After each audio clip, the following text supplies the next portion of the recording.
All right, let's talk about building a bigger, stronger chest. If you've ever felt kind of lost in all the conflicting advice out there, don't worry, you're in the right place. In the next few minutes, we're going to build the ultimate guide from the ground up. We're talking perfect form, the best exercises, and a workout plan you can literally start using today. Let's jump right in. So you want to build a great chest, right? But figuring out how to actually put all the pieces together, well, sometimes it feels more like you're trying to solve a complicated puzzle. Sound familiar?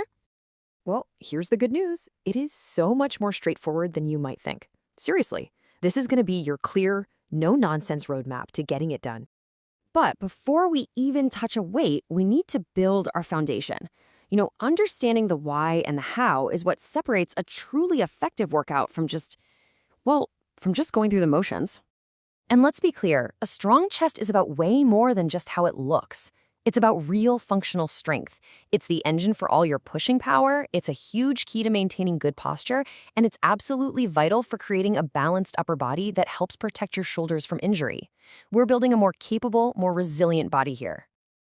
Okay, before we go any further, let's talk about the non-negotiables, safety. Real progress means staying in the game, and that means staying injury-free. So always use a weight you can truly control. Grab a spotter for those heavy sets, and don't forget to breathe. Oh, and this is a big one. If you have a history of shoulder pain, please talk to a specialist first. It is just not worth the risk.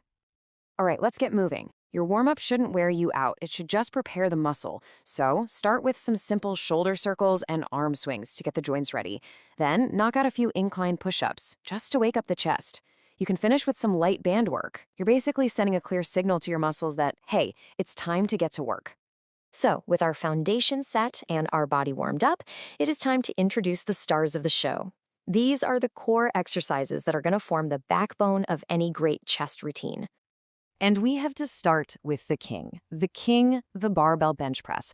I mean, for building raw, pure strength and overall chest mass, there is simply no substitute for this movement. It's the gold standard for a reason. But listen, all that power is completely wasted without perfect form. So let's break this down. First, plant your feet firmly on the ground. That's your base of power. Your grip should be just a little wider than your shoulders. Now, the real key is controlling the tempo. Lower that bar slowly down to your mid-chest, really feel that stretch, and then explode upwards in a powerful, controlled push.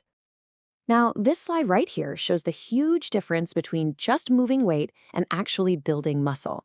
Bouncing the bar off your chest, that's just using momentum, not strength. Flaring your elbows way out to the sides, you're putting a ton of dangerous stress on your shoulder joints. The right way is a controlled descent, with your elbows tucked in just a little bit. This not only protects your shoulders, but it forces your chest to do all the work, which is exactly what we're after. Okay, now that we have our foundation for overall mass, let's start focusing on shaping the chest. The incline dumbbell press is hands down the best tool for building the upper pecs, which is so crucial for creating that full, balanced look. You want to aim for a bench angle of about 30 to 45 degrees. That really seems to be the sweet spot. Next up, we've got a powerful duo. The flat dumbbell press gives you a much greater range of motion than a barbell, and it's amazing for helping to correct any strength imbalances you might have. Then we have flies. Now with flies, the goal isn't to lift super heavy weight. It's all about isolating the chest and getting a really good squeeze at the top of the movement. This is what builds that width and definition. And we can't forget about the lower chest. Dips are just a phenomenal bodyweight exercise for targeting this specific area. Just make sure you lean your torso forward a little bit to really engage those pecs. And hey, if you're at home, 2 sturdy chairs can work just fine. And to finish off the workout, to make sure you've left it all on the table, we turn to an old classic, the push-up. This is how you empty the tank. By pushing to failure here, whether it's standard, incline, or a narrow grip, you're building serious muscular endurance and squeezing out that last little bit of growth. So we have our exercises. Awesome.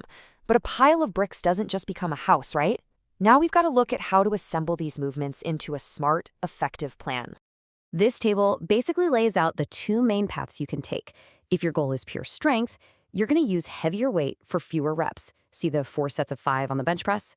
But if your goal is hypertrophy, which is just a fancy word for building muscle size, the focus shifts to more volume. That means higher reps, like in that 8 to 12 and even 12 to 15 range. Your choice just depends on what your main goal is right now. This number right here, it might be the most important one in this entire explainer. 48 to 72 hours. That's how much time your muscles need to recover, repair, and actually grow. Remember, you don't get stronger in the gym, you get stronger while you rest. Okay, you've mastered the basics, you're being consistent, ready to take it to the next level? These pro tips are designed to help you smash through plateaus and really maximize your results. Here are 3 advanced techniques to try. First, controlling your tempo, like taking 2 full seconds to lower the weight, dramatically increases the muscle's time under tension, which is a huge driver of growth. Then you have drop sets, where you immediately drop to a lighter weight after you fail, just to pump out a few more reps. And rest pause, where you take super short breaks in the middle of a set to push past your limits. Use these every now and then to really shock the muscles into new growth. What you do in the hour right after your workout is just as critical as the workout itself. Think of your muscles like a construction site that's just run out of materials. They are screaming for fuel. And the ideal fuel is a combination of fast-acting protein to start repairing the muscle fibers and some simple carbs to quickly restock your energy stores. Let's just end with this crucial reminder one more time. All that hard work you put in at the gym can mean nothing without proper sleep and nutrition. Recovery is not optional. It is a fundamental, non-negotiable part of the process. So, here we are. You now have the complete blueprint. The right exercises, the perfect form, the workout plans, even the pro tips. The only question left is the most important one of all. You have the knowledge, but do you have the consistency to apply it? The results are waiting for you.